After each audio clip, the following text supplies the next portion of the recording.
Toerana roa samihafa no hitondrananao androany, dia ny komuna ambanivohitra Itaosy sy ny fokontany Ambodisarivo ao anatin'ny komuna Ambohimangarova. Ny komuna Itaosy dia ao anatin'ny distrikany Atsimondrano, ahitana fokontany enina midadasika mandrafitra azy. 320 sy 504 alina ny isan'ny mponina ao amin'ny komuna Itaosy. Miaina amin'ny fambolena sy ny fiompiana ny 27 mponina. Mampiavaka ity komuna ity anefa dia efa betsaka ihany koa ny tany mponina miasa amin'ny sehatra asan-tanan-dehibe na antsoina hoe asa birao sy ny fandraharahana. Fotoanan'ny fanetsana izao, hita taratra eny an-tanimboly fa isan'ny nisitraka betsaka ny tetikasa fampiroboroboana ny tantsaha tamin'ny taona 2004 ny mpamboly eny Itaosy. Ireto ketsy ireto izao, fomba vaovao nampiofanana ireo tantsaha, tafiditra tao anatin'ny tetikasa Madagascar Action Plan, ny fanomezana tosika ny tantsaha. Isan'ny nisitraka izany ireto raim-pianakaviana mpamboly ireto, izay mitaraina fa nitotongana ny fiainany hatramin'ny taona 2004.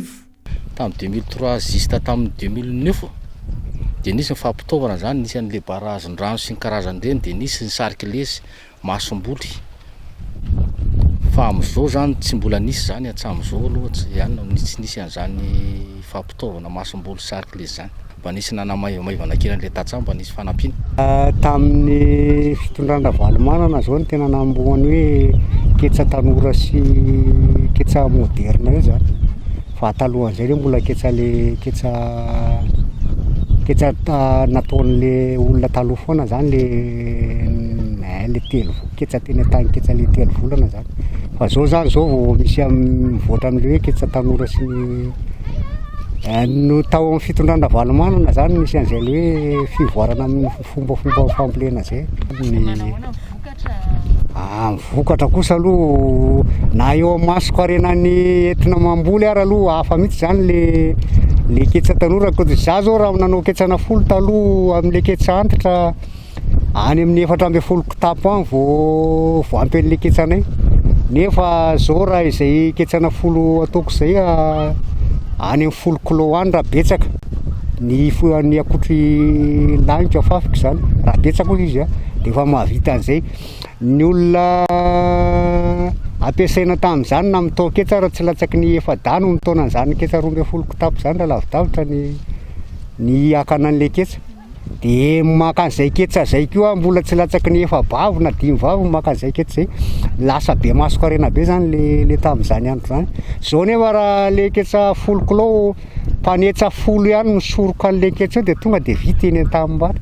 Dia moramora kokoa zany mifanetsana amin'izao tsy ohatran'ny tamin'ny tsy moramora zany ny fanetsana tamin'ny tondrany Ravalomana tsy ohatran'ny hoe tamin'ny taona ankoatran'ny tondrany. Raha ohatran'ny fitondrany président Ravalomanana no mitondra hatramin'izao, efa tsy ohatran'izao intsony zany ny farom-piainan'ny tantsaha aloha, satria hafa be mihitsy zany ny azony tamin'ny fitondranany. Satria zao fitondrana zao hita hoe fitondrana tsy mamely mihitsy aloha hatreto. Zay zany ny zavatra hitako hoe zava-misy aloha hatreto ny raha ny henako zany. Raha mbola hoe fitondrana zany ka nampivoatra ny tantsaha, mbola hafa zany tamin'ny président Ravalomanana. Fa tsy ohatran'izao fitondrana zao ne fitondrana tsy hitako mihitsy zany hoe inona no votana amin'izao ny tantsaha-mpamboly hoe le 520 sy 570 isan-jato sa ny olom-bitsy manao ny adalana ataony fotsiny.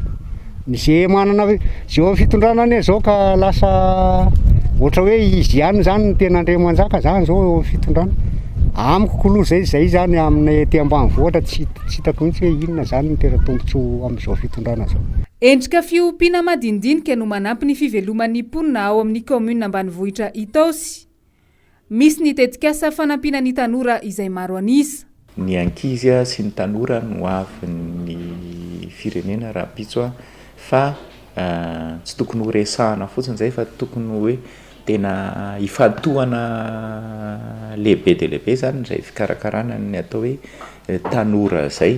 Dia zay manokana zao ohatra teto anivon'ny komuna dia mba hamezana sehatra, hamezana lanja, hamezana fikarakarana ho fanampiana indrindraindrindra ny resaka hoe tanora dia nanangana ny atao hoe centre culturel zay misy bibliomédiathèque izy io zany hoe misy toerana fibeazana ao a, de toerana fifanabeazana, de toerana fanabeazana. Beazana koa zareo amin'ny karazana fivelomana madinidinika, mba tsy andro fotsiny hoe eo foana ny ray aman-dreny, tsy hoe asa fa fivelomana madinidinika mba hahafahana mivoaka tsikelikely any amin'ny sehatry asa. Itaosy izany no isan'ireo commune maromaro nahazo tombony tamin'ny tetikasa fampiroboroboana ny fambolena tao amin'ny Madagascar Action Plan tao amin'ny distrikany Antsimondrano. Ho any Avaradrano indray isika, ao amin'ny commune ambanivohitra Ambohimangarova no misy ny fokontany iray antsoina hoe Ambody sy Arivo. Fokontany isan'ny be mponina indrindra ao amin'ny commune io. Mbola mpamboly ihany koa ny mihoatra ny 700 ny mponina ao, saingy misedra olana ny tantsaha noho ny tsy fisian'ny fotodrafitrasa. Zay anisan'le mpamboly laisoa betsaka sy tsaramaso betsaka mpamatsy Antananarivo. Nefa ny lalana dia aminay ratsy de ratsy, dia fanampan'izay koa tsisy ny rano ambolena fa tena maina ny tany. Tamin'ny taona 80 zao no nanamboatra n'iny lakan-drano iny farany, dia tsisy fikarakarana intsony taty aoriana zay. Misy ny asa bokon'olona atao rehefa tonga ny rano, dia manampina an'ireny ihany ireny tsy manototra ny tony lavadavaky tony, ohatra ny tony, dia fokon'olona manao an'ireny. Matoa azy ny ketsa satria maina ny tanimbary. Asa goavana manokana ny fanondrahana ny tanimboly. Zara raha mahita vokatra araka izany ireo mpamboly. Ny hetra tsy maintsy aloha. Ny fambolena izany tena fahasahiranana be amin'ny resaka fanafody, ny zezika. Ny fambolena moa mangovotsy fa ny rano tena mijaly zany, toetra ny famoahana rano sy ny fampidirana rano dia zava-poana zany tsy manam-bola ny resa-bola daholo zany na ny famoahana rano na ny fampidirana rano. Dia avy eo indray izy vokatra 3 volana vokatra. Amin'io hanina tsy zarizary, ny fiainana tsy zarizary. Nefa ilay vokatra zany raha tsy maharaka le zavatra momba anazy dia tsy malandilandy ohatran'ireny laisoa Antananarivo ireny hoe mahafinaritra. Ka rehefa laisoa ratsy namidinay dia efa tonga dia ary 100 valin'ny olona ny volanay. Nefa ny famoahana azy efa zavatra tena enjana dia tsisy vidiny avy eo dia le mpiantoka avy eo tsy mandeha zeloniny. Ka mampalahelo be zany ny zavatra mahazo anay ety. Dia ny fanetsana zao maina, ny fambolena maina, tsisy ninina zany zavatra azo ataonay rehetrarehetra raha ezaka raha manambola dia tsy afaka hetsika izay. Ny pataty tsy maintsy mandoa, ny etsa tsy maintsy mandoa, na vola entina nanovana ny letsa raha ve aiza nahitanay vokatra nay tsy mivoaka dia ahoana nandoavanay ny letsa, nefa izay zany tsy maintsy mandoa etsy isan-taona. Tahaka izao ny fahasahiranan'ny mpamboly vao mahazo vokatra satria tsy misy tohadrano mitsinjara ny rano. Ny asanay aty zany dia mamboly sy miompy, dia mboly lay dia tsisy rano dia manondraka izay dia mikobakobaka dia avy eo tondrahana amin'iny le hanina, le fambolena. Ny ohatra tohatsara zany tsisy aty, mpitondra fanjakana manao propagande fotsiny hoe zao tsisy zavatra hanina akorany, mbola tsisy hanina tonga mihitsy. Fa mangataka fitondram-pandrakana zany mbo hijery anay. Fa tamin'ny maina be ny anay aty, zao hitana rehetrarehetra zao maina daholo tsisy rano. Dia mangataka zany zay mba hisy tohadrano na rano vatsiana misy mpamatsy rano dia. Raha ny nambarany lehibe ny fokontany iray tao amin'ity commune ambanivohitra Ambohimangarova ity, tohadrano hatramin'ny taona 1990 no mbola misy ao amin'izao. Na rano fisotro madio aza tsy misy ho an'ireo mponina. Talohan'ny taona 2024 araka ny nambaran'izy ireo hatrany no nisy fotodrafitrasa famatsiana rano ho an'ny mponina natao tamin'ny fokontany Ambody sy Arivo, saingy tsy mbola nampiasaina akory izany hatramin'izao. Fotodrafitrasa aloha ety anay dia tsisy tsony. Zay nangataka zany zay teo tranom-pokotany hatramin'izao tsy hita. I fianarana io zany natao tranom-pokotany eo, le fianarana koa dia mitateraka mihitsy. Tafo taila le tafo ao dia tsy mety mihitsy. Ao zany tsy azo hipetrahana, raha avy ny orana tonga dia ohatra ny aty an-tokotany any eo an'io fianarana io. Fotodrafitrasa tety zany hip-hop io. Eo any hip-hop io gamba tsy haiko firy tomaty izay teo tamin'ny andro filoham-pirenena Ravalomanana zany dia mbola io tsy mandeha, tsy mahina isimba ho azy tanteraka eo ary lizy. Raha izay hita rehetra izay, ny kiatso tampoka ny fampandrosoana teto Madagasikara Ary ireo any ambanivohitra no lasibatra voalohany noho ny fanonganam-panjakana ny taona 2004.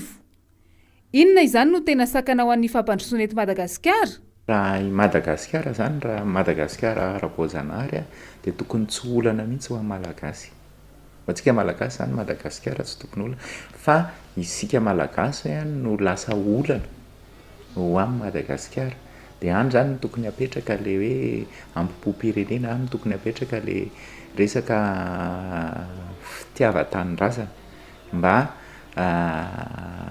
hay mifanampy tsara ny malagasy. Tany krizy io tsy avy amin'Andriamanitra io, fa ny krizy matetika isika olombelona mamorona amin'ny resaka hoe krizy.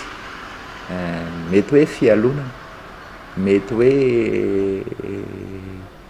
avy amin'ny hery hafa mihitsy ary. Fa rehefa itsika no mahay tena hoe mahay mirahina, itsika no tena hoe mahay mirahina dia mandroso azy Madagasikara. Be ireo fampanantenana nataon'ny mpitondra ny tarika tamin'ny tetezamita ary mbola nahazo fitondrana ankehitriny. Saingy aiza ho aiza ny fanatanterahana ireny amin'izao. Aiza ho aiza ny farim-piainan'ny tantsaha raha toa ka mbola nitohy ireny tetikasa maro izay nanampy azy ireo.